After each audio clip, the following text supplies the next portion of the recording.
On vient de vivre quand même une pandémie importante qui a eu des impacts sur la société. On aurait espéré qu'il y ait une plus grande prise de conscience, notamment des pouvoirs publics, mais aussi de la collectivité sur les enjeux sociaux, politiques, écologiques, etc. que cette crise a révélé. Or, force est de constater aujourd'hui qu'on a l'impression que le mouvement de marchandisation, de croissement des inégalités sociales, etc.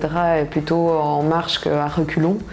Travailler de façon multisectorielle et multidisciplinaire, eh bien, ça permet une prise en charge plus globale de la personne. Après, au-delà de la théorie, la question est comment on la met en pratique et surtout comment on la met en pratique dans une société comme la nôtre qui nous pousse à nous presser comme des citrons avec des facteurs tels que la pénurie des médecins généralistes, la surcharge de travail, etc.